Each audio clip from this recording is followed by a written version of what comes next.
எல்லாருக்கும் ஹாய்! நீங்க பார்த்துட்டு இருக்கிறது எஸ்கே தமிழ் வாய்ஸ் ஓவர்.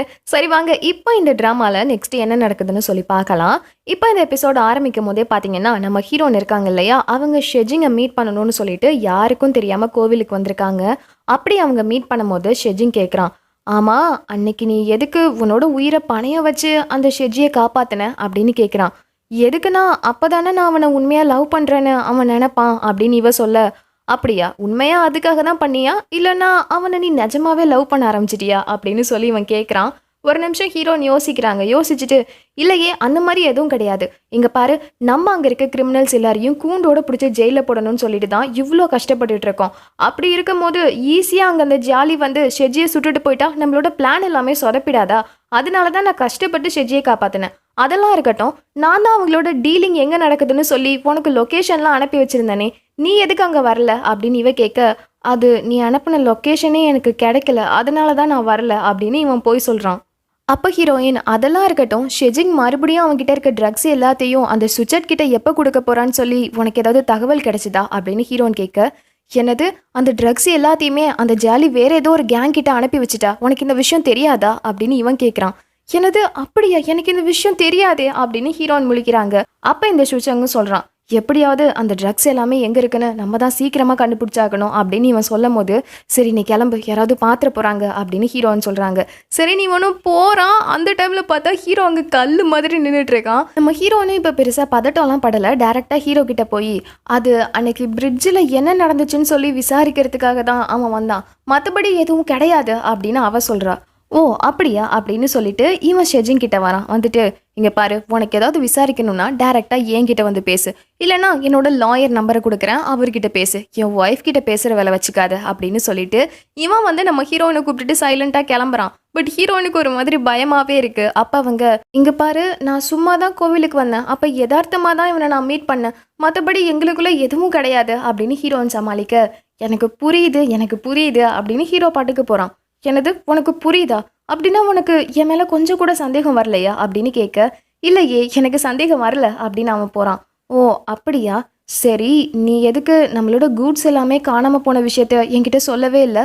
அந்த ஜாலி அதை வேற குரூப் கிட்ட கொடுத்துட்டாலாமே, இந்த விஷயத்த நீ ஏன் என்கிட்ட சொல்லலை?" அப்படின்னு ஹீரோன்னு கேட்க, "அது வந்து சாரி, இந்த விஷயத்தெல்லாம் உன்கிட்ட சொல்ல வேணான்னு தோணுச்சு" அப்படின்னு ஹீரோ சொல்லும் போது, "இனிமே இந்த மாதிரிலாம் பண்ணாத, எதுவாக இருந்தாலும் என்கிட்ட சொல்லு, நம்ம 2 பேரும் அதை சேர்ந்தே ஃபேஸ் பண்ணலாம், சரியா?" அப்படின்னு ஹீரோன்னு சொல்கிறாங்க.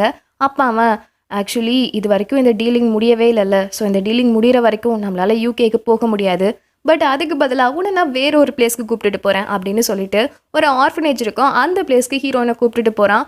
அங்கே ஹீரோயினுமே அங்கே இருக்க சின்ன பசங்களோட சேர்ந்து சந்தோஷமாக பேசிட்டு பியானோவெல்லாம் வாசிச்சுட்டு இருக்க, இதை பார்த்து ஹீரோவுமே ரசிச்சிட்டு இருக்கான். தென் ஆர்ஃபனேஜ்க்கு போயிட்டு 2 பேரும் பீச்சுக்கு கிளம்பி போகிறாங்க. போயிட்டு ரொம்ப ஹாப்பியாக எல்லாத்தையும் என்ஜாய் பண்ணிட்டு இருக்காங்க.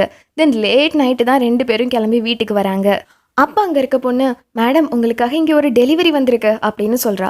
உடனே ஹீரோயின் அதை பார்த்துட்டு அப்படியே ஹீரோவை பார்க்குறாங்க. "நீயா இதை எனக்கு அனுப்புன?" அப்படின்னு கேட்க, "இல்லை, நான் அனுப்பல" அப்படின்னு ஹீரோ சொல்லிடுறான். "அப்படியா? அப்படின்னா இதை யார் அனுப்புனது?" அப்படின்னு சொல்லிட்டு அதை திறந்தா அதில் என்னமோ ஒன்று இருக்குது. அதை பார்த்து ஹீரோயின் பயந்துடுறாங்க. நம்ம ஹீரோவும் கிட்ட வந்து பார்க்குறான். பக்கத்துலேயே ஒரு லெட்டர் இருக்குது. ஆக்சுவலி இவங்க அந்த கூட்ஸ் எல்லாத்தையுமே சுஜட்னு சொல்லிட்டு ஒருத்தருக்கு அனுப்பணும்னு இருந்திருப்பாங்கல்ல, அவர்கிட்ட இருந்து தான் இப்போ இவங்களுக்கு லெட்டர் வந்திருக்கு. "சீக்கிரமா கூட்ஸ் எல்லாத்தையும் எடுத்துட்டு என்னை வந்து பாரு" அப்படின்னு சொல்லிட்டு ஒரு லெட்டர் வந்திருக்கு. ஸோ இதை பார்த்த உடனே ஹீரோ என்ன செய்யறான் அப்படின்னா, சுஜட்டை மீட் பண்ணணும்னு சொல்லிட்டு அந்த பிளேஸ்க்கு போகிறான். பட் அங்கே சுஜட் இல்லை. சுஜட்டுக்கும் கீழே அடியாளா ஒருத்தன் வேலை பார்த்துட்டு இருக்கான். அவன் தான் அந்த பிளேஸில் இருக்கான். உடனே ஹீரோவும் கிட்ட போயிட்டு, "எதுக்கு இந்த மாதிரி லெட்டர் அனுப்புன?" அப்படின்னு கேட்க, அப்போ அந்த பிளேஸில் இருக்கவன் மாஸ்க் போட்டுட்டு தான் உட்காந்துருப்பான். பட் நம்ம ஹீரோ பார்த்த உடனே மாஸ்க்கு கழட்டிட்டு வரான். அங்கே இருக்கிறது யாருன்னு பார்த்தா, ஸ்டார்டிங்கில் ஒருத்தங்கிட்ட ஹீரோயின் மாட்டிகிட்டு இருப்பாங்க. நம்ம ஹீரோ தான் போய் காப்பாற்றி கூப்பிட்டுட்டு வந்திருப்பான். அந்த ஆள் தான் அந்த பிளேஸில் உட்காந்துட்டு இருக்கான். உடனே ஹீரோ, "அட நீயா? உன்னை பார்த்து ரொம்ப நாள் ஆச்சு, எப்படி இருக்க?" அப்படின்னு கேட்க, "நான் நல்லா தான் இருக்கேன், ஆனால் என்கிட்ட இருந்து கூப்பிட்டுட்டு போனவளோட நீ ரொம்ப சந்தோஷமாக வாழ்ந்துட்டு இருக்க போல இருக்கே" அப்படின்னு அவன் கேட்குறான். "இங்கே பாரு, அதை பற்றிலாம் இப்போதைக்கு பேச வேணாம். உனக்கு என்ன, அந்த கூட்ஸ் எல்லாத்தையும் உன்கிட்ட ஒப்படைக்கணும், அவ்வளோதானே, சீக்கிரமாகவே நான் ஒப்படைச்சிடுறேன்" அப்படின்னு சொல்லிட்டு ஹீரோ போகிறான். இரு இரு, இங்கே கூட்ஸ் மட்டும்தான் பிரச்சனைன்னு நினச்சிட்டு இருக்கியா? உன்னோட அந்த கசின் இருந்தாலே ஜாலி, அவ எங்களோட பாஸ் சுச்சட்டை என்ன செஞ்சா தெரியுமா? அவரோட உயிரையே எடுத்துட்டா" அப்படின்னு இவன் சொல்கிறான். நம்ம ஹீரோவுக்கு ஆக்சுவலி இந்த விஷயம் தெரியும், இருந்தாலுமே தெரியாத மாதிரி இருக்காரு. அப்ப இந்த அடியாளுமே சுச்சட் இறந்து போனதுனால சுச்சட்டோட அண்ணன் சுஃபன் உங்க மேல ரொம்ப கோவமா இருக்காரு. நீங்க சீக்கிரமா அவர்கிட்ட பேசுங்க. அதோட அந்த கூட்ஸையும் எடுத்துட்டு வந்து கொடுத்துருங்க. அப்படி இல்லைன்னா உன்னோட ஒய்ஃபுக்கு தான் பிரச்சனையாயிடும் அப்படின்னு அவன் சொல்ல, நம்ம ஹீரோவும் தேவையில்லாம அவளை பத்திலாம் பேசாத. இந்த பிரச்சனைக்கும் அவளுக்கும் சம்மந்தமே இல்லை. உனக்கு என்ன இந்த கூட்ஸ் தானே வேணும், சீக்கிரமா நான் கொடுத்துடுறேன் அப்படின்னு சொல்லிட்டு ஹீரோ அந்த பிளேஸ்ல இருந்து கிளம்புறான். நம்ம ஹீரோவுமே வீட்டுக்கு வந்ததுக்கு அப்புறமா ஃபேகு கிட்ட, இங்க பாரு, இனிமே யூ எங்க போனாலும் அவ கூடயே நீ இருக்கணும், சரியா? அவளை எங்கேயும் விட்டுறாத, சேஃபா பாத்துக்கோ அப்படின்னு சொல்றான். அப்ப ஃபேகுவும், பாஸ் அதெல்லாம் இருக்கட்டும், இப்ப சுச்சட்டோட அண்ணன் சுஃபானை பாக்குறதுக்கு நம்ம கிளம்பி போகணும்ல, ஆனா நம்ம கிட்ட தான் கூட்ஸே இல்லையே, என்ன செய்யறது? அது யாரு வச்சிருக்கான்னு தெரியலையே அப்படின்னு ஃபேகு சொல்லும் போது, எனக்கு இப்பதான் தகவல் வந்துச்சு, அந்த கூட்ஸ் எல்லாத்தையுமே ஜாலி யார்கிட்ட கொடுத்து வச்சிருக்கா தெரியுமா? இப்ப நம்ம போய் பார்த்துட்டு வந்தோம்ல, அந்த சுஃபனோட அடியாள் கிட்ட தான் கொடுத்து வச்சிருக்கா. இப்ப எப்படி அந்த கூட்ஸ் அவன் கிட்ட இருந்து வாங்குறதுன்னே எனக்கு தெரியல அப்படின்னு ஹீரோ பேசிட்டு இருக்கான். பட் இப்படி பேசிட்டு இருக்கிறது எல்லாத்தையுமே நம்ம ஹீரோயின் வந்து காதுல வாங்கிடுறாங்க. இன்னொரு பக்கம் அங்கிள் குன் கூட சேர்ந்து அந்த ஷிஃபங் பேசிட்டு இருப்பான். அப்ப அங்கிள் குன் என்ன சொல்லுவாருன்னா, எனக்கு இப்பதான் ஒரு தகவல் வந்துச்சு, அந்த சுச்சட்டோட அடியாளு தான் சுச்சட்டுக்கே தெரியாம அந்த கூட்ஸ் எல்லாத்தையுமே எடுத்து மறைச்சு வச்சிருக்கானா. ஆனா அவன் கிட்ட இருந்து எப்படி அந்த கூட்ஸை வாங்குறதுன்னு தெரியல அப்படின்னு அவர் சொல்லும் போது, அப்ப கூட இருக்க இன்னொருத்தன் சொல்றான், அது வந்து சார், நான் இப்பதான் ஒரு விஷயம் கேள்விப்பட்டேன். அந்த சுச்சட்டோட அடியாள் இருக்கான்ல, அவன் வந்து நம்ம ஷெஜிங்கோட ஒய்ஃப் மேல ஒரு கண்ணு வச்சிருக்கான். ஒரு வேளை நம்ம அந்த யூவை கொண்டுட்டு போய் அந்த ஆள் கிட்ட கொடுத்துருவோம், அப்பா அந்த கூட்ஸை நம்ம கிட்ட கொடுத்துருவான்ல அப்படின்னு அங்கிள் கிட்ட சொல்லும் போது, இல்லை யூக்கு மட்டும் ஏதாவது ஆயிடுச்சுன்னா அதோட ஷெஜியை கையிலே பிடிக்க முடியாது, அதனால வேற ஏதாவது தான் நம்ம பிளான் பண்ணணும் அப்படின்னு அங்கிள் குன் பேசிட்டு இருக்காரு. இது எல்லாத்தையுமே ஷெஜிங் கேட்டுட்டு இருக்கான். இன்னொரு பக்கம் நம்ம ஹீரோயின் ஃபேகு கூட சேர்ந்து வெளியே வந்திருக்காங்க. அப்போ ஹீரோயின், ஒரு நிமிஷம் இரு, நான் ஒரு கடைக்கு போகணும் அப்படின்னு சொல்றா. இல்லை நீங்கள் வெளியே போகாதீங்க, உங்களுக்கு நல்லதில்லை அப்படின்னு ஃபேகு சொல்கிறான். இருந்துமே அவ, இல்லை ஒரு நிமிஷம் இரு, நான் வந்துடுறேன் அப்படின்னு சொல்லிட்டு இவ வேகமாக வந்து யாருக்கும் தெரியாமல் சுச்சங்க தான் மீட் பண்ணுறா. மீட் பண்ணி, உனக்கு ஒரு விஷயம் தெரியுமா, அந்த சுச்சட்டோட அடியாளு தான் எல்லா ட்ரக்ஸையுமே எடுத்து வச்சிருக்கானா அப்படின்னு சொல்ல, தெரியும் அப்படின்னு இவன் சொல்கிறான். தெரியுமா, உனக்கு எப்படி தெரியும் அப்படின்னு ஹீரோன்னு கேட்க, அது வந்து போலீஸ் டிபார்ட்மெண்ட்லையும் எங்களுக்கு இன்ஃபார்மர்லாம் இருக்காங்க, அவங்க தான் எங்களுக்கு சொன்னாங்க அப்படின்னு இவன் சமாளிக்கிறான். ஓ அப்படியா, சரி, முடிஞ்ச அளவுக்கு அந்த கூட்ஸ் எல்லாம் எங்கே இருக்குன்னு சொல்லி சீக்கிரமாக கண்டுபிடி, அதுதான் நமக்கு நல்லது, ஓகேவா அப்படின்னு சொல்லிட்டு இவ வேகமாக அந்த பிளேஸ்ல இருந்து போறா. பட் அப்படி போகும்போது டக்குன்னு யாரோ இவளுக்கு மயக்க மருந்து கொடுத்து வேகமாக பிடிச்சிட்டு வந்து காருக்குள்ளே ஏற்றுறாங்க. இவளுக்கு அது யாருன்னே தெரியல. ரொம்ப கஷ்டப்பட்டு அவங்கள்ட்ட இருந்து தப்பிக்கணும்னு ட்ரை பண்ணும் போது அவங்களோட ஷர்ட் பட்டன் மட்டும் இவ கையில் மாட்டிக்குது. பட் இவளால் தப்பிக்கவே முடியல. பட் உண்மையாக நம்ம ஹீரோனை அப்படி தூக்கிட்டு வந்தது யாருன்னா இந்த ஷிகங் தான். இவன் இப்போ என்ன செய்கிறான் அப்படின்னா, ஹீரோனை அப்படியே தூக்கிட்டு போய் அந்த அடியாள் இருப்பான்ல அவன்கிட்ட ஒப்படைச்சிடுறான். உடனே அவனும், என்னடா அந்த ஷெஜியோட ஆளையே என்கிட்ட தூக்கிட்டு வந்திருக்க, இந்த விஷயம் தெரிஞ்சா ஷெஜிக்கு எவ்வளோ கோவம் வரும்னு தெரியும்ல அப்படின்னு அவன் கேட்க, இங்கே பாரு, நான் காரணம் இல்லாமல் எதுவும் பண்ண மாட்டேன், உனக்கு பிடிச்ச பொண்ணை நான் உன்கிட்ட கொடுத்துட்டேன்ல, இப்போ உன்கிட்ட இருக்க கூட்ஸ் எல்லாத்தையுமே நீ ஏன் கிட்ட கொடுத்துரு அப்படின்னு சொல்கிறான். நான் எதுக்கு உன்கிட்ட கொடுக்கணும் அப்படின்னு அவன் கேட்க, இங்கே பாரு, நீ எப்படியும் அந்த கூட்ஸை திரும்பி ஷிஜி கிட்ட கொடுக்க முடியாது, உன்னோட பாஸ் சுச்சட் கிட்டையும் கொடுக்க முடியாது, அதனால ஏன் கிட்ட கொடுத்துரு, அதை நம்ம மார்க்கெட்டில் விற்று வர்ற பணத்தை சரிபாதியாக பிரிச்சுக்கலாம், என்ன சொல்கிற அப்படின்னு கேட்க இவனும் சரின்னு ஒத்துக்கிறான். அப்போ இந்த ஷிச்சிங், ஆனால் அதுக்கு ஒரு கண்டிஷன் இருக்குது, எப்படியும் இவளை பார்க்கணுன்றதுக்காக இந்த பிளேஸ்க்கு ஷிஜி வருவான், உனக்கு அவனை சுத்தமாக பிடிக்காதுன்னு எனக்கு நல்லாவே தெரியும். ஸோ இவளை யூஸ் பண்ணி எப்படியாவது அந்த ஷெஜியோட கதையை முடிச்சிரு, எல்லா பிரச்சனையும் முடிஞ்சதுக்கு அப்புறமா மறுபடியும் இவளை என்கிட்ட ஒப்படைச்சிரு, அதுக்கப்புறம் இவளை நான் காப்பாத்தின மாதிரி ஒரு ஹீரோவாகிடுறேன் அப்படின்னு சொல்லிட்டு இவன் ஒரு பிளான் பண்ணிட்டு இருக்கான். இன்னொரு பக்கம் நம்ம ஹீரோவுக்கும் இந்த விஷயம் தெரிய வருது, நம்ம ஹீரோயின் அங்கே மாட்டிக்கிட்டாங்கன்னு சொல்லிட்டு. ஸோ ஹீரோயினை காப்பாற்றணும்னு சொல்லிட்டு இவன் வேகமாக கிளம்பி வரான், கார் எடுத்துட்டு செம்ம ஃபாஸ்ட்டாக வரான். அப்படி வரும்போது திடீர்னு யாரோ நம்ம ஹீரோவோட காரை ஷூட் பண்ணுற மாதிரி இருக்கு, யாருன்னு தெரியல. பட் அப்படியும் ஹீரோ தப்பிச்சு இங்கே கிளம்பி வந்துடுறான். வந்துட்டு அங்கே இருக்க எல்லாரையும் துவம்சம் பண்ணிட்டு நம்ம ஹீரோயினை காப்பாற்றணும்னு வரான். அப்போ இந்த அடியாள் இருக்கான்ல அவன் நம்ம ஹீரோயினை ஒரு கண்டெய்னருக்குள்ளே கட்டி வச்சுட்டு அதுக்கப்புறமா கிளம்பி வெளியே வரான். அவன் ஹீரோவை பார்த்துட்டு, என்னப்பா உன்னோட ஒய்ஃபை காப்பாற்றணும்னு சொல்லிட்டு இவ்வளோ தூரம் வந்திருக்கியா, ஆனால் உன்னோட ஒய்ஃபு இதோ கீழே இருக்குல்ல அந்த கண்டெய்னருக்குள்ளே தான் இருக்கா, ஆனால் அந்த கண்டெய்னரை நான் பூட்டி வச்சுட்டேன், அதோட சாவி தான் அந்த கிளாஸ்க்கு நடுவில் மாட்டிகிட்டு இருக்குன்னு நினைக்கிறேன் அப்படின்னு சொல்ல நம்ம ஹீரோ வேகமாக சாவியை தேட போகிறான். இல்லை நீ அவ்வளோ ஈஸியாலாம் அந்த சாவியை எடுக்கக்கூடாது, உனக்கு அவள் வேணும்னா முட்டி போட்டுட்டே அந்த கிளாஸ் மேலே ஏறி அந்த சாவியை தேடி எடு அப்படின்னு இவன் சொல்கிறான். நம்ம ஹீரோவும் முட்டி போட்டுட்டே கஷ்டப்பட்டு எப்படியோ தேடி சாவியை எடுத்துட்டு வேகமாக போய் அந்த கண்டெய்னரை திறந்து நம்ம ஹீரோயினையுமே காப்பாற்றிடுறாரு. அப்போ அங்கே இருக்கவனுமே, இருங்க எங்கே 2 பேரும் அப்படியே தப்பிச்சு போகலான்னு நினைக்கிறீங்களா அப்படின்னு கேட்கும்போது, இங்க பாரு, உனக்கு கோவம் இருந்ததுன்னா நீ என்ன வேணாலும் செஞ்சுக்கோ, ஆனா தயவு செஞ்சு யூவை மட்டும் விட்டுரு அப்படின்னு சொல்லிட்டு நம்ம ஹீரோ டைட்டா ஹீரோனை ஹக் பண்ணிட்டு இருக்கான். பட் அப்ப இன்னொரு பக்கத்துல இருந்து ஒரு கன் ஷூட் சவுண்டு. என்னன்னு திரும்பி பார்த்தா, இவ்வளோ நேரம் சொல்லிட்டு இருப்பாங்கல்ல சுஜாட்டோட அண்ணன் சுஃபன்னு சொல்லிட்டு ஒருத்தர், அவர் அந்த பிளேஸ்ல நின்றுட்டு இருக்காரு. ஆக்சுவலி நம்ம ஹீரோ இந்த பிளேஸ்க்கு கார்ல வந்துட்டு இருக்கும் போது டக்குன்னு யாரோ ஒருத்தவங்க ஹீரோவை ஷூட் பண்ணியிருப்பாங்க.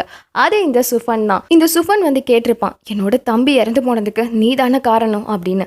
நம்ம ஹீரோ உடனே, உங்க தம்பி இறந்து போனதுக்கு நான் காரணம் கிடையாது, உங்க கூடவே இருக்க அடியால் தான் காரணம், அதை உங்களுக்கு நான் நேரடியாகவே நிரூபிச்சு காமிக்கிறேன் அப்படின்னு சொல்லிட்டு தான் இந்த பிளேஸ்க்கு அவன் கூப்பிட்டுட்டு வந்திருப்பான். இப்போ நம்ம ஹீரோவுமே அங்கே இருக்கவனை நல்லா இந்த சுஃபன் கிட்ட மாட்டி விட, அங்கே இருக்க சுஃபன், நீ முதல்ல இங்கேருந்து கிளம்பு, இவனை நான் பார்த்துக்கிறேன் அப்படின்னு சொல்லிட்டு அங்கே இருக்கவனை துரத்திட்டு ஓடுறாரு.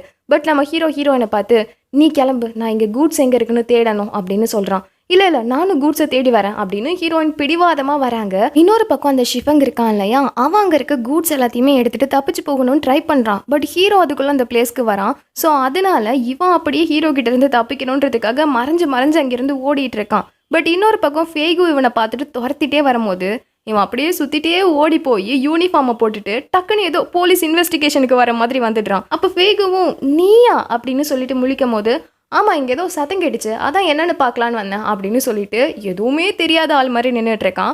அந்த டைமில் கரெக்டாக நிறைய போலீஸ் அந்த பிளேஸ்க்கு வந்துடுறாங்க. ஸோ அப்படியே இங்கே இருக்க ஃபேகு, நம்ம ஹீரோன்னு எல்லாரையுமே போலீஸ் ஸ்டேஷனுக்கு கூப்பிட்டுட்டு போயிட்டு விசாரிக்கிறாங்க. அப்போ நம்ம ஹீரோ, இங்கே பாரு, அவன் என்னோட ஒய்ஃபை தூக்கிட்டு போயிட்டான், அவளை காப்பாற்றணுன்றதுக்காக தான் அந்த பிளேஸ்க்கே நான் போனேன், மற்றபடி அங்கே நான் எந்த பிரச்சனையும் பண்ணலை அப்படின்னு இவன் சொல்கிறான். உடனே ஷிஜிங், என்ன வார்த்தைக்கு வார்த்தை உன்னோட ஒய்ஃபுன்னு சொல்லிட்டே இருக்க, அவளை நீ லீகலாக அவள் மேரேஜ் பண்ண அப்படின்னு கேட்குறான். நம்ம ஹீரோ வாயை திறக்கலை. இங்கே பாரு, நீ இன்னும் அஃபிஷியலாக உங்களோட மேரேஜ் சர்டிஃபிகேட் கூட வாங்கலை, அப்படி இருக்கும்போது என்ன நீ அவளை ஒய்ஃப்னு சொல்லிக்கிட்டே இருக்க அப்படின்னு சொல்லிட்டு ஷிஜிங் கிளம்பும் போது, இங்கே பாரு, உனக்கு ஏதாவது கோவம் இருந்ததுன்னா அதை ஏன் மேலே காமி, நீ இப்போ ஏதாவது யூவை செஞ்ச உனக்கு அவ்வளோதான் அப்படின்னு ஹீரோ சொல்கிறான். பட் இருந்துமே இவன் அதை பெருசாக காதில் வாங்கிக்காமல் டேரெக்டாக யூவை பார்க்கணுன்னு சொல்லி கிளம்பி வரான். பட் அப்போ ஹீரோயின் ரொம்ப கன்ஃபியூஷனில் உட்காந்துருக்காங்க. இவன் வந்து ஹீரோயின் கிட்ட பேசுகிறான். அப்போ ஹீரோயின் கிட்ட கேட்குறான், நீ ஓகே தானே அப்படின்னு ரொம்ப பாசமாக கேட்குறான். பட் ஹீரோயின் ஒரு மாதிரி அவனை முறைச்சி பார்த்துட்டே இருக்காங்க. என்னாச்சு, எதுக்கு என்ன இப்படி பார்த்துட்டு இருக்க, ஆமாம் உன்னை யார் தூக்கிட்டு போய் அங்கே இருக்க அந்த அடியாள் கிட்ட கொடுத்தது அப்படின்னு கேட்க, இவ அப்படியே முறைச்சிட்டே இருக்கா. ஏன்னா இவளுக்கு வந்து ஒரு மாதிரி அரைகுறையாக ஞாபகம் இருக்குது. ஷிஃபங்கோட ஃபேஸ் தான் கண் முன்னாடி வந்து போகுது. அதோடு இவனோட ஷர்ட் பட்டன் வேற இவ கையில் மாட்டிக்கும் இல்லையா, ஸோ அதை பற்றி யோசிச்சுட்டே இருக்கா. இப்போ அங்கே இருக்க அந்த ஷிஃபங்கும் கேட்குறான், ஆமாம் நீ போனல்ல அந்த பிளேஸில் தானே ட்ரக்ஸ் எல்லாம் இருந்துச்சு, இப்போ அந்த ட்ரக்ஸ் எல்லாமே எங்கே இருக்குன்னு உனக்கு தெரியுமா அப்படின்னு அவன் கேட்க, இப்போ எதுக்கு நீ அதை பற்றி கேட்குற அப்படின்னு ஹீரோன்னு கேட்குறாங்க. இல்லை அதை வச்சு தானே கிரிமினல்ஸ் எல்லாம் பிடிக்க முடியும் அப்படின்னு இவன் சொல்ல, ஓ அப்படியா, சரி, என்னை யாரோ ஒருத்தன் தூக்கிட்டு போய் அந்த அடியாள் கிட்ட கொடுத்துட்டானே, அதை பற்றி உனக்கு எதுவும் தெரியாதா அப்படின்னு ஹீரோன்னு கேட்க, சாரி என்னால் உன்னை காப்பாற்ற முடியல, ஆனால் இப்போ நீ ஓகே தானே அப்படின்னு சொல்லி அவன் கேட்க, இவ ஒரு மாதிரி முறைச்சிட்டே இருக்கா. என்னை மன்னிச்சிட, நான் உன்னை காப்பாற்றணும்னு ட்ரை பண்ண, என்னால் காப்பாற்ற முடியல அப்படின்னு ஷிஃபங் சொல்கிறான்.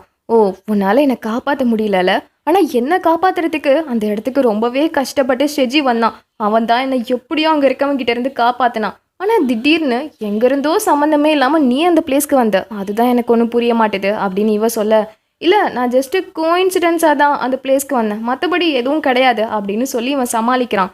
இருந்தாலுமே நம்ம ஹீரோயினுக்கு இவன் மேலே டவுட் இருந்துகிட்டே இருக்குது. தென் அதுக்கப்புறமா போலீஸ் ஸ்டேஷன்லேருந்து நம்ம ஹீரோனும் வீட்டுக்கு போயிடுறாங்க. அப்போ ஹீரோ மேலே ரொம்ப அடிபட்டிருக்கு. அப்போ அந்த காயம் எல்லாத்துக்குமே ஹீரோயின் மருந்து போட்டு விட்டுட்டு, என்னால் தானே உனக்கு இப்படிலாம் அடிபட்டுருச்சு அப்படின்னு சொல்லிட்டு அழுதுகிட்டே இருக்காங்க. அட நான் தான் இப்போ நல்லா இருக்கேன்ல, தேவையில்லாமல் எதுக்கு நீ அழுதுட்டுருக்க அப்படின்னு சொல்லிட்டு ஹீரோயின்கிட்ட ரொம்ப பாசமாக பேசுகிறான். இருந்தாலும் என்னால் தானே உனக்கு இப்படிலாம் ஆயிடுச்சு, சரி இந்தா நீ மருந்தெல்லாம் சாப்பிடு அப்படின்னு மருந்து கொடுக்க வரா. இல்லை இந்த மருந்தெல்லாம் எனக்கு கசக்கும், எனக்கு வேறு ஸ்வீட் ரிவார்ட் தான் வேணும் அப்படின்னு சொல்லிட்டு ஹீரோ போய் அப்படியே ஹீரோனை கிஸ் பண்ணுறாரு. நெக்ஸ்ட் டே ஆகுது. ஹீரோயின் வந்து அவங்க அப்பா இறந்து போயிருப்பாங்க இல்லையா, அந்த பிளேஸ்க்கு போகிறாங்க. போயிட்டு அந்த ஷிஜிங் பண்ணது எல்லாத்தையுமே திரும்ப யோசிச்சுட்டே இருக்காங்க. அப்போ தான் ஹீரோனுக்கு ஒரு விஷயம் புரியுது. ஆரம்பத்துலேருந்தே இவனுக்கு நிறைய விஷயம் தெரிஞ்சிருக்கு, இருந்தாலுமே நம்மக்கிட்ட எதுவும் தெரியாத மாதிரியே நடிச்சிட்டு இருந்திருக்கான். ஒருவேளை இவன் அங்கிள் குன்னோட ஆளுதானோ அப்படின்னு சொல்லி நம்ம ஹீரோயின் யோசிக்கிறாங்க. அப்போ தான் கிளியராக புரியுது, இவ்வளோ நாளாக அவனோட வலைக்குள்ளே இவங்க மாட்டிகிட்டு இருந்திருக்காங்கன்ற விஷயம்.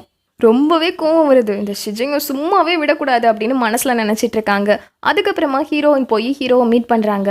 அப்போ நம்ம ஹீரோ, நாளைக்கு என்னோட அங்கிள் குன்னுக்கு 60th பர்த்டே வருது, நான் அவருக்காக ஒரு கிஃப்ட் வாங்க போகிறேன், ஏதாவது ஐடியா கொடுக்குறியா அப்படின்னு கேட்குறான். அப்படியா, அந்த பர்த்டேக்கு எல்லாருமே வருவாங்களா அப்படின்னு இவ கேட்குறா. யாரை சொல்கிற, இல்ல உன்னோட அங்கிள் குன் தான் நிறைய பேரை தத்தெடுத்து வளர்த்துருக்காராமே, அவங்க எல்லாரும் வருவாங்களா அப்படின்னு கேட்க, ஆ எல்லாருமே வருவாங்க அப்படின்னு அவன் சொல்றான். சரி அப்படின்னா நீ அங்கிள் குன்னுக்கு ஏதாவது gift கொடுப்பல, உன் சார்பா நானே அவருக்கு gift ரெடி பண்ணட்டுமா அப்படின்னு கேட்க, நீ ரெடி பண்ண போறியா எதுக்கு அப்படின்னு ஹீரோ சொல்றான். இல்ல எப்படியும் கொஞ்ச நாள் இங்கிருந்து போயிடுவோம், அதான் போறதுக்கு முன்னாடி அவருக்கு ஒரு நல்ல gift-ஆ கொடுக்கலாம்னு நினைச்சேன் அப்படின்னு சொல்ல, சரி நீயே ஒரு கிஃப்ட்டை ரெடி பண்ணு அப்படின்னு ஹீரோ சொல்லிடுறான். ஸோ ஹீரோயின் என்ன தெரியுமா gift ரெடி பண்ணுறாங்க, ரொம்ப வாசனையாக இருக்கும்ல இந்த சாம்பிராணி மாதிரிலாம், அதுதான் ஒன்று ரெடி பண்ணி எடுத்துகிட்டு போகிறாங்க. அண்ட் அதுதான் இங்கே எடுத்துகிட்டு போய் கிஃப்டாகவுமே வச்சிடுறாங்க. பட் வச்சிட்டதுக்கு அப்புறம் பார்த்தா நம்ம ஹீரோ குடிச்சிட்டு ரொம்ப போதை ஆயிடுறான். ஸோ ஹீரோயின் உடனே ஃபேகுவை கூப்பிட்டு, இவன் ரொம்ப போதை ஆயிட்டான், நீ இவனை வீட்டுக்கு கூப்பிட்டுட்டு கிளம்பு, நான் செலிப்ரேஷன்லாம் முடிச்சதுக்கு அப்புறமா வீட்டுக்கு வரேன் அப்படின்னு சொல்லிட்டு ஹீரோயின் அந்த பிளேஸ்லேயே தங்கிடுறாங்க. இதுவே இன்னொரு பக்கம் நம்ம ஹீரோயின் கொடுத்தாங்கல்ல அந்த வாசனை பொருள், அது வந்து அந்த ஷிஃபங்கோட கையில் கிடைக்குது. அவன் பெருசாக எதுவுமே யோசிக்கல, இது நல்லா தானே இருக்குது அப்படின்னு சொல்லிட்டு அந்த பிளேஸில் அதை ஏற்றி வச்சிடுறான். அந்த பிளேஸில் தான் அங்கிள் குன்னுமே இருக்காரு. அப்போ அங்கிள் குன்னு கேட்குறாரு, ஆமாம் நேற்று அந்த ஷிஜியை நீ போலீஸ் ஸ்டேஷனுக்கு கூப்பிட்டுட்டு போயிட்டியாமே, எதுக்கு அப்படின்னு கேட்க, அது வந்து நான் யதார்த்தமாக தான் அந்த பிளேஸ்க்கு போனேன், அப்போ நிறைய பேர் அங்கே சண்டை போட்டுட்டு இருந்தாங்களா, அங்கே நிறைய போலீஸும் வந்துட்டாங்க, அதனால தான் விசாரணைக்காக ஷிஜியை கூப்பிட்டுட்டு போனேன், மற்றபடி எதுவும் கிடையாது, அவனை நான் சீக்கிரமாக கூட ரிலீஸ் பண்ணிட்டேன் அப்படின்னு சொல்ல, ஓ அப்படியா சரி சரி கிளம்பு அப்படின்னு இவர் சொல்கிறாரு. சரின்னு சொல்லிட்டு இவனுமே அந்த பிளேஸ்லேருந்து கிளம்பலான்னு வரும்போது கரெக்டாக இவனுக்கு ஹீரோன் கிட்ட இருந்து கால் வருது.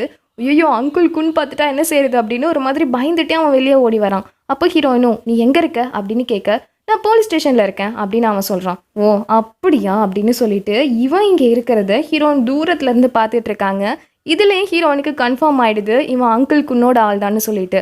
அப்போ இவனுமே நீ எதுக்காக கால் பண்ண அப்படின்னு கேட்க, இல்லை நீ கூட்ஸ்லாம் எங்கே இருக்குன்னு கேட்டுட்டு இருந்தல, அது எங்கே இருக்குன்னு எனக்கு தெரிஞ்சிருச்சு, அதை பற்றி பேசணும், கொஞ்சம் வெளியே வா அப்படின்னு சொல்கிறா. சரின்னு சொல்லிட்டு இவனுமே வரான். இவங்க ரெண்டு பேருமே நம்ம ஹீரோயின் அப்பாவோட நினைவிடத்துல தான் மீட் பண்ணிக்கிறாங்க. அப்போ இவன் இந்த பிளேஸ்க்கு எதுக்கு என்ன கூப்பிட்ட அப்படின்னு கேட்க, இன்னைக்கு என் அப்பாவோட பர்த்டே அப்படின்னு சொல்கிறா. அப்படி அவருக்குமா அப்படின்னு இவன் கேட்க, ஆமாம் அங்கிள் குன்னுக்கும் இன்னைக்கு தான் பர்த்டே, என் அப்பாவுக்கும் இன்னைக்கு தான் பர்த்டே, என்ன ஒரு கோஇன்சிடென்ஸில் அப்படின்னு இவ கேட்க, ஓ அப்படியா, ஆனால் எனக்கு இது மறந்தே போயிடுச்சு சாரி அப்படின்னு சொல்லிட்டு இவன் போயிட்டு அந்த நினைவிடத்தில் பூவெல்லாம் வைக்கிறான். அப்பா அவளுமே இப்போல்லாம் யாரு நல்லவங்க யாரு கெட்டவங்கன்னே தெரியல அப்படின்னு சொல்லிட்டு ஒரு மாதிரி முறைச்சிட்டே கையில் கத்தியோட நின்றுட்டு இருக்கா. அப்பா அவனுமே சரி கூட்ஸ் இருக்க இடம் உனக்கு தெரிஞ்சிருச்சுன்னு சொன்னி, அது எங்கே இருக்கு அப்படின்னு கேட்க, அது ஷெஜி கிட்ட தான் இருக்கு, சீக்கிரமாகவே அவன் அதை எடுத்துகிட்டு போய் சுஃபன் கிட்ட கொடுக்க போகிறான், அது எப்போன்னு தெரியும் போது உங்ககிட்ட நான் வந்து சொல்கிறேன் அப்படின்னு சொல்ல, சரி நீ வேணும் அந்த பிளேஸ்ல இருந்து கிளம்புறான். இதுவே இன்னொரு பக்கம் அந்த அங்கிள் குன்னு இருக்கார்ல, அவரோட பர்த்டேக்கு வந்து கிஃப்ட் எல்லாத்தையும் செக் பண்ணும்போது அப்போ அதுக்குள்ள பென்ட்ரைவ் மாதிரி ஏதோ ஒன்று இருக்கு, அதுவும் நம்ம ஹீரோன் கொடுத்த கிஃப்ட்டுக்குள்ளே தான் இருக்கு.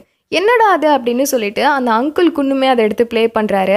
அப்போ அந்த ஷிஷங் இருக்கான்ல, அவன் வந்து நம்ம ஹீரோன் கிட்ட பேசினது தான் அந்த ரெக்கார்டரில் இருக்கு. அவன் ஒரு டைம் சொல்லியிருப்பான், இங்கே பாரு உனக்காக நான் என்னெல்லாம் பண்ணியிருக்கேன் தெரியுமா, நீ இந்த கேங்குக்குள்ளே ஒரு அண்டர் கவர் ஏஜென்ட்டாக இருக்கிறத வெளியே யாருக்கும் தெரியாமல் நான் தான் கஷ்டப்பட்டு பார்த்துட்டு இருக்கேன், நான் உனக்காக தான் இதெல்லாம் செய்கிறேன் அப்படின்னு டைலாக்கை அள்ளி விட்டுருப்பான். அதெல்லாம் தான் அந்த ரெக்கார்டரில் இருக்குது. இப்போ அங்கிள்குன்னு இதை கேட்ட உடனே, என்னது அப்படின்னா இந்த ஷிச்சிங் வந்து டபுள் கேம் ஆடிட்டு இருக்கானா, அதோட அந்த யூ உண்மையாகவே ஒரு ஸ்பை தானா அப்படின்னு யோசிக்கும் போது அப்போ தான் பக்கத்தில் இருக்க அந்த பக்தியவே அவர் பார்க்குறாரு. உடனே அவர் இதையும் அந்த யூ தானே கொடுத்தா அப்படின்னா இதுக்குள்ளே அப்படின்னு அவர் யோசிக்கிறதுக்குள்ளேயே ரொம்ப இருமல் வந்து அப்படியே நெஞ்சு வலிக்க ஆரம்பிச்சிருது. ஏன் அப்படின்னா நம்ம ஹீரோயின் அந்த வாசனை பொருளுக்குள்ளே கொஞ்சம் விஷத்தையும் கலந்துட்டாங்க, அதனால தான். பட் எப்போ இவர் நெஞ்சை பிடிச்சிட்டு அப்படியே விழுந்துடுறாரு. விழறதுக்கு முன்னாடி அந்த ஷிச்சங்கை பிடிக்கணும்னு சொல்லி ஆர்டர் போட்டுட்டு தான் விழறாரு. இன்னொரு பக்கம் ஷிச்சங் வந்து நினைவிடத்துலேருந்து கிளம்புறான். அந்த டைமில் பார்த்தா திடீர்னு நிறையா பேர் அந்த அங்கிள்குனோட ஆளுங்க வந்து இவனை பிடிக்கிறதுக்கு வராங்க. அவங்கள பார்த்த உடனே இவன் குடுகுடுன்னு அந்த பிளேஸ்ல இருந்து ஓடுறான். அப்படி ஓடும் போதே யோசிக்கிறான், இவங்க எதுக்கு திடீர்னு நம்மளை பிடிக்க வராங்க, ஒரு வேலை அப்படின்னு சொல்லிட்டு இவனுக்கு ஹீரோயின் மேலே தான் டவுட் வருது. இதுவே இன்னொரு பக்கம் ஹீரோ வீட்டில் இருக்காரு. அப்போ ஃபேகு கிட்ட கேட்குறாரு, யூவை தூக்கிட்டு போனது யாருன்னு சொல்லி விசாரிக்க சொன்னனே கண்டுபிடிச்சிட்டியா அப்படின்னு கேட்க, கண்டுபிடிச்சிட்டோம், ஆனால் இன்னொரு விஷயமும் தெரிய வந்திருக்கு, நீங்கள் எல்லாத்துக்கும் ரெடியாக இருங்க அப்படின்னு சொல்லிட்டு அவன் எதையோ எடுத்துகிட்டு வந்து காமிக்கிறான். இன்னொரு பக்கம் அந்த ஷிஃபங் இருக்கான் இல்லையா, அவன் நம்ம ஹீரோனை பிடிச்சிட்டு அடிக்கிறான். அப்படின்னா இவ்வளோ நேரம் நல்ல மாதிரி என்கிட்ட கேம் ஆடிட்டு இருந்தியா, நீ என்னை பற்றி அந்த அங்கிள் குன்கிட்ட எல்லாத்தையுமே சொல்லிட்டு தானே அப்படின்னு சொல்லிட்டு இழுக்க, ஆமாம் நீ உன்னோட சுயநலத்துக்காக என்னையே தூக்கிட்டு போய் அந்த அடியாள் கிட்ட கொடுப்ப, உன்னை நான் விட்டு வைக்கணுமா அப்படின்னு இவ கேட்க, என்னது நான் தான் உன்னை தூக்கணுன்ற விஷயம் உனக்கு எப்படி தெரியும் அப்படின்னு இவன் கேட்க, ஏன் தெரியாது, உன்னோட ஷர்ட் பட்டன் தான் என்னோட கையில் நல்லா மாட்டிக்கிச்சே, அப்படி இருக்கும்போது என்னை தூக்கிட்டு போனது நீ தான்றதை கண்டுபிடிக்க எனக்கு எவ்வளோ நேரம் ஆக போகுது அப்படின்னு இவ சொல்லிட்டு இருக்கா. இதுவே இன்னொரு பக்கம் நம்ம ஹீரோ கிட்ட அந்த ஃபேக் இருக்கான்ல, அவன் எல்லாத்தையுமே எடுத்து காமிக்கிறான். ஆக்சுவலி பாஸ், நம்ம யூ இருக்காங்கல்ல, அவங்க அடிக்கடி வெளியே போயிருக்காங்க. அவங்க போன இடத்துல இருந்த சிசிடிவி எல்லாத்தையும் செக் பண்ணேன். அப்போ அவங்க ஷிஃபங்க தான் மீட் பண்ண போனாங்கன்றது தெரிய வந்தது. இது வரைக்கும் நம்ம அந்த சுஜட் கிட்ட டீலிங் பேசணும்னு சொல்லி நிறைய டைம் ட்ரை பண்ணியிருக்கோம். பட் எப்போல்லாம் நம்ம டீலிங் பேசணும்னு ட்ரை பண்ணமோ அதுக்கும் நாள் தான் கரெக்டாக இவங்க போய் ஷிஃபங்க மீட் பண்ணியிருக்காங்க. எனக்கு தெரிஞ்ச நம்ம பிளான் எல்லாத்தையுமே அவங்க ஷிஃபங் கிட்ட சொல்லியிருக்காங்க. இவங்க தான் நமக்குள்ளே இருந்த அந்த ஸ்பைன்னு நினைக்கிறேன் அப்படின்னு இவன் எல்லா உண்மையும் சொல்ல ஹீரோவுக்கு ரொம்ப கோவம் வந்துடுது. வேகமாக ஹீரோயினை பார்க்கணுன்னு கிளம்பி வராரு. பட் இங்கே நம்ம ஹீரோயின் இந்த ஷிஃபங் கிட்ட மாட்டிகிட்டு இருக்காங்க. அந்த ஷிஃபங் போட்டு ஹீரோயினை அடிக்கிறான். ஒரு இடத்துல ஹீரோயினை அவனை தள்ளி விட்டுட்டு அப்படியே கத்தியை வச்சு அவனை கீறிடுறாங்க. உடனே அவன், ஓ நீ அந்த அளவுக்கு வந்துட்டல, இது வரைக்கும் உன்னை காப்பாற்றணும்னு நான் என்னென்னமோ செஞ்சுருக்கேன், ஆனால் ஒரு தடவை கூட உன்னை காயப்படுத்தணும்னு நான் நினச்சதே இல்லை. அந்த அடியாள் கிட்ட உன்னை விடும்போது கூட உன்னை பத்திரமா பார்த்துக்கணும்னு தான் நான் சொன்னேன், ஆனால் நீ என்னை இப்படி பண்ணிட்டல்ல அப்படின்னு கேட்குறான். அப்போ ஹீரோயினும், என்னோட அப்பா இறந்து போனதுக்கு நீயும் தானே ஒரு வகையில் காரணம் அப்படின்னு சொல்லிட்டு கத்தியை வச்சுட்டே நிற்க, ஆமாம் நானும் தான் காரணம். நான் ஆரம்பத்தில் இருந்தே அங்கிள் குன் கூட தான் இருக்கேன். அங்கிள் குன் சொல்லி தான் அந்த போலீஸ் டிபார்ட்மெண்ட்லேயும் சேர்ந்த உன்னோட அப்பா கூடயும் சேர்ந்துருந்தேன். இப்போ நீ என்ன பண்ண போகிற, அதுக்காக என்னை குத்த போறியா அப்படின்னு சொல்லிட்டு அவன் கிட்ட வரான். ஹீரோயினுக்கு பயமாயிடுது, குத்தவே முடியல. எனக்கு தெரியும், என்னை குத்துற அளவுக்கெல்லாம் உனக்கு கொஞ்சம் கூட தைரியமே கிடையாதுன்னு எனக்கு தெரியும் அப்படின்னு சொல்லிட்டு அவன் கிட்ட வரும்போது ஹீரோனுக்கு குத்தணும்னு தோணுது, ஆனால் குத்த முடியல. என்ன செய்யறதுன்னு தெரியாமல் நிற்கும் போது டக்குன்னு ஒரு சவுண்டு. பார்த்தா ஷிஃபங் கீழே விழுந்துட்டான். ஏன்னா நம்ம ஹீரோ பின்னாடி இருந்து ஷூட் பண்ணிட்டாரு, அதனால தான். அப்போ அந்த ஷிஃபங்குமே நம்ம ஹீரோ பார்த்த உடனே, ஓஹோ ஒரு வழியாக இந்த முட்டாள் வந்துட்டானா, என்ன ஷிஜி உன் வாழ்க்கை முழுக்க அவ்வளோ ஸ்மார்ட்டாக இருந்த, ஆனால் இப்படி ஒரு பொண்ணால் முட்டாள் ஆயிட்டியே, இவளை இவ்வளோ நாளாக உன் கூட்டத்துக்குள்ளே ஸ்பையாக வச்சுருந்தியே, இதை நினைக்கும் போது உனக்கு எப்படி இருக்கு அப்படின்னு சொல்லிட்டு அவன் பாட்டுக்கு எல்லா விஷயத்தையுமே சொல்லிடுறான். ஹீரோயினை நல்லா மாட்டி விட்டுடுறான். அப்போ ஹீரோவுமே, நீ வாய் மூடுறியா அப்படின்னு கன் எடுத்துகிட்டு கிட்ட வரும்போது, இங்கே பாரு ஷிஜி, நீ இது வரைக்கும் நிறைய டைம் டீலிங் போடலான்னு சொல்லி பிளான் பண்ணியிருக்க, ஆனால் அந்த பிளான் எல்லாமே ஃப்ளாப் ஆயிடுச்சு. அது எல்லாத்துக்குமே காரணம் உன்னோட காதல் மனைவி இந்த யூ தான். இந்த யூ தான் எல்லாத்தையும் கெடுத்திருக்கான்ற விஷயம் அங்கிள் குன்னுக்கு தெரிஞ்சா என்ன ஆகும்னு தெரியுமா அப்படின்னு வரும்போது ஒரே ஷூட்டு தான், அவன் கதையே முடிஞ்சிருது. அப்போ நம்ம ஹீரோயினும் என்ன செய்யறதுன்னு தெரியாமல் அழுதுகிட்டே இருக்கும் போது ஹீரோ பொறுமையாக கிட்ட வந்து ஹீரோயின் கையில் ரத்தம்லாம் இருக்குமோ அது எல்லாத்தையுமே தொடச்சி விட்டுட்டு இருக்கான். அப்போ பார்த்தா பின்னாடி அங்கிள் குன்னோட ஆளுங்க நிறைய பேர் வராங்க. சார் உங்களை வந்து அங்கிள் குன் கூப்பிட்டாரு, யூவையும் கூப்பிட்டுட்டு வர சொன்னார் அப்படின்னு சொல்ல, நான் வரேன் அப்படின்னு இவன் நம்ம ஹீரோயினை கூப்பிட்டுட்டு அங்கிள் குன்னோட பிளேஸ்க்கு போகிறான். அப்படி போகும்போது நம்ம ஹீரோவை முன்னாடி விட்டுடுறாங்க. பட் இங்கே இருக்கவங்க ஹீரோயினை பிடிச்சி வச்சுட்டு, நீங்கள் போக வேண்டிய இடம் வேறு பக்கமாக இருக்குது அப்படின்னு சொல்லிட்டு ஹீரோயினை இழுக்கிறாங்க. பட் ஹீரோ உடனே அவளை விடு அப்படின்னு சொல்லிட்டு முன்னாடி வரும்போது ஹீரோவை தடுக்கணும்னு அவ்வளோ பேர் முன்னாடி வந்து நிற்கிறாங்க. பட் ஹீரோயினுக்காக எல்லாரையும் அடித்து துவம்சம் பண்ணிட்டு அப்படியே போய் ஹீரோயினை காப்பாற்றிடுறாரு. அப்போ அவர் ஹீரோனை பார்த்து, நீ ஃபேகு கூட எனக்காக இங்கே வெயிட் பண்ணு, நான் உள்ளே போய் அவர்கிட்ட பேசிட்டு வரேன் அப்படின்னு சொல்லிட்டு இவன் அங்கிள் குன்னை பார்க்கணுன்னு உள்ளே வரான். அங்கிள் குன்னுக்கும் எல்லா விஷயமும் தெரிஞ்சிருச்சு. அப்போ அவர் கேட்குறாரு, இவ்வளோ நடந்துமே நீ இன்னும் அந்த யூ கூட தான் நின்றுட்டுருக்கல்ல அப்படின்னு கேட்க நம்ம ஹீரோ எதுவுமே பேசலை. இங்கே பாரு, நீ வாழ்கிறது வேறு மாதிரி வாழ்க்கை, அவள் வாழ்கிறது வேறு மாதிரி வாழ்க்கை, என்ன ஆனாலும் உங்கள் 2 பேராலையும் ஒன்றா சேர்ந்து வாழவே முடியாது, நான் சொல்கிறது உனக்கு புரியுதா அப்படின்னு கேட்க ஹீரோ எதுவுமே பேச மாட்டான். இங்கே பாரு ஷெஜி, எனக்கு ஒன்று ரொம்ப ரொம்ப பிடிக்கும். இது வரைக்கும் நான் நிறைய பேரை தத்தெடுத்து வளர்த்துருக்கேன். யாரும் உன்னை மாதிரி திறமைசாலியே இருந்ததே கிடையாது. அதனால தான் எனக்கு அப்புறம் என்னோட சொத்து, இந்த பிஸ்னஸ் எல்லாத்தையும் நீ தான் பண்ணணும்னு சொல்லி என்னோட வாரிசா உனக்கே எல்லாத்தையும் நான் எழுதி வச்சுட்டேன். ஆனால் நீ என்னன்னா இப்படி பண்ணிகிட்டு இருக்கியே அப்படின்னு ரொம்ப வருத்தப்படுறாரு. பட் அப்போ ஹீரோ, இல்லை இது எல்லாத்தையும் முடிச்சுட்டு அவ கூட சேர்ந்து நான் ஒரு நல்ல வாழ்க்கையை வாழணும்னு நினைக்கிறேன் அப்படின்னு சொல்ல, ஓ இப்பயும் உனக்கு அவ தான் வேணும்ல, இருந்தாலும் என் முடிவை நான் மாற்றிக்கிறதா இல்லை, என்னை பொறுத்த வரைக்கும் என்னோட வாரிசு நீ தான், அதனால என்னோட சொத்து எல்லாத்தையும் நான் உன்கிட்டே ஒப்படைக்கிறேன், என்னோட பொறுப்புகளையும் உனக்கே கொடுக்குறேன் அப்படின்னு சொல்லிட்டு இவர் ஒரு பெரிய வாழ் வச்சிருப்பாரு. அதை எடுத்து நம்ம ஹீரோ கிட்ட கொடுக்குற மாதிரி வராரு. ஹீரோவும் வாங்க வரான். அந்த டைம்ல ஹீரோவை அட்டாக் பண்ண வராரு. பட் ஹீரோ ஒரே இழு தான் அந்த வாழை வச்சு அவ்வளோதான், அந்த அங்கிளுக்கும் தொப்புன்னு கீழே விழுந்துடுறாரு. இப்போ இந்த சவுண்டு கேட்டு வெளியே இருந்த ஹீரோயின் ஹீரோவுக்கு தான் ஏதாவது ஆயிடுச்சோன்னு சொல்லி உள்ளே ஓடி வராங்க. வந்து பார்த்தா அங்கிள் குன் அங்கே கீழே விழுந்து கிடக்குறாரு. உடனே ஹீரோயின் அதை பார்த்துட்டே இருக்கும் போது, இப்போ உன்னோட ஆசை இல்லாமல் நிறைவேறிடுச்சுல அப்படின்னு சொல்லிட்டு ஹீரோ வரான். ஹீரோயினுக்கு என்ன பேசுறதுன்னு தெரியல. அப்போ அவன் ஹீரோயினை பார்த்து, கடைசியாக நான் உன்கிட்ட ஒன்று தான் கேட்கணும், நீ என்ன உண்மையாக காதலிச்சியா இல்லை இவ்வளோ நாள் நடிச்சிட்டு தான் இருந்தியா அப்படின்னு கேட்க, அப்பையும் அவள் வாயை திறக்கவே இல்லை. சரி விடு, இதுக்கு முன்னாடி நீ என்ன உண்மையாக காதலிச்சியா இல்லையாங்கிறது இப்போ மேட்ரே கிடையாது. ஏன்னா இப்போ நான் எனக்கு பிடிச்ச மாதிரி என்னோட வாழ்க்கையை வாழ போகிறேன். பார்ப்போம் இதுக்கு மேலே உனக்கு என் மேலே உண்மையான லவ் வருதா இல்லையான்னு அப்படின்னு சொல்லிட்டு அந்த பிளேஸ்லேருந்து அவன் போகிறான். நம்ம ஹீரோயின் என்ன செய்யுதுன்னு தெரியாமல் அப்படியே நின்றுட்டு இருக்காங்க. பட் அப்படி ஹீரோ போகும்போது ஃபேஹு கிட்ட சொல்கிறான், இன்னைக்கு இந்த பிளேஸில் நடந்த எந்த விஷயமும் வெளியே போகவே கூடாது. முக்கியமாக அங்கிள் குன் என்னால் இறந்து போனாருன்றது யாருக்கும் தெரியக்கூடாது. அவர் உயிரை அவரே எடுத்துக்கிட்டாருன்னு சொல்லி இந்த விஷயத்தை இதோட க்ளோஸ் பண்ணிடு அப்படின்னு சொல்லிட்டு ஹீரோ அந்த பிளேஸ்லேருந்து போகிறாரு. கரெக்டாக இதோட இந்த எபிசோட் முடியுது. ஓகே, இதுக்கப்புறம் என்ன நடக்குதுன்னு சொல்லி நம்ம நெக்ஸ்ட் எபிசோடில் பார்க்கலாம். பாய்.